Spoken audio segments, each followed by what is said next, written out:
Hey there and welcome back. Today I'm doing a third video in a series I'm calling my thoughts on ...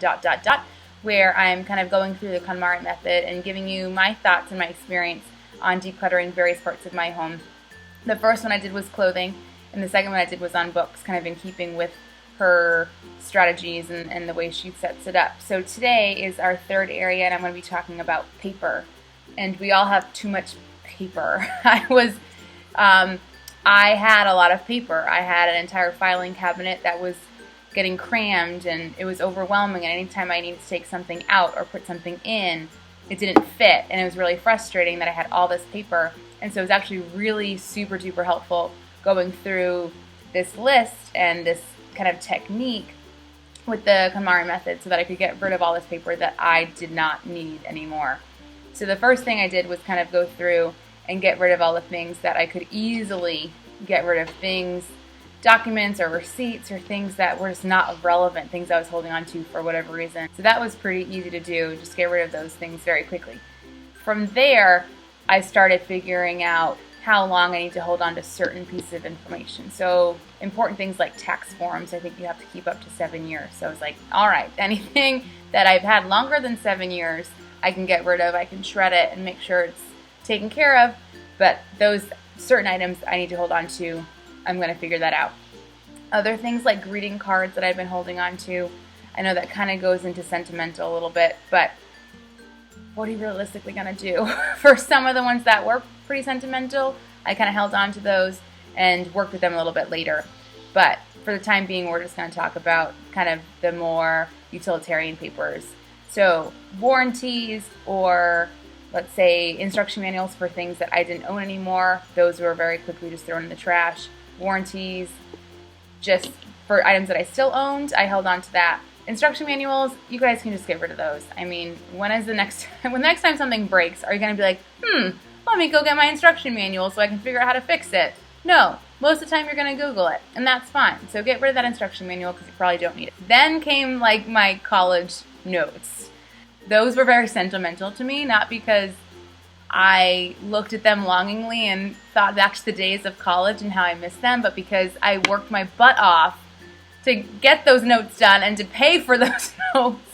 That was hard. And so I kind of thought, are these notes bringing me any value? Am I actually using them? Am I referencing them? No, I wasn't, because they were hidden away in a box for some day that, I was going to go back and reread and study my notes. It was never going to happen. So I got rid of those, and that felt great to get rid of. Any other important documentation that you feel like you need to hold on to can be scanned. And that's what I ended up doing with the tax returns and tax information that I kind of needed for that 7-year period, that 7-year window. Anything else, like bills that I thought I was going to need, I would scan. But for the most part, your bills are probably available online. So if for whatever reason you need to reference them, they're there somewhere, right? I know some people want to hold on to certain bank statements because the bank only holds on to them for so long. That's something you can scan. And so this is something that you can do. It kind of takes an afternoon or might take a day or something. You can span it out over a few, an hour a day or something to get this done. But it has made a world of difference for me. So I just hooked up my computer to my scanner, scanned each document, labeled it appropriately. So if it was tax information, I would say what tax form it was, what year it was, who it was for, was it for me or my husband, and put that all in a file, digital file, so that anytime I need it, I can just search it real fast and it pops up for me. So I'm not digging through files. I actually was able to get rid of our filing cabinet and bring it to my school so I could fill it up with stuff at school, but it's not in my house anymore, which feels a lot better. And then the way I handle paper now is really important. Any paper, so like mail mainly, any paper that comes into my house, I process immediately. So if that's a bill, I open it up, I sit down, I write the check, it's out. I think there's only one bill that I have to write a check for. Everything else is online. But any mail that comes in is quickly processed. It's either recycled or it's hung up if it's like a greeting card, and then later, in a few weeks or months, it's recycled or scanned or something if there's some sentimental meaning to it. But that stuff is filed away pretty quickly. If I have coupons, those are left right by my door so that I can bring it down to my car.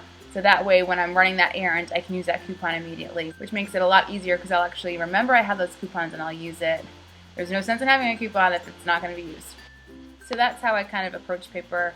Anything that comes into my house is processed immediately, and that also includes like professional development courses that I go to and things like that. I am very selective in how and what I take notes on. And so if there's something that I can immediately act on, I will make a note of that and I'll bring it to school so that I have information about it.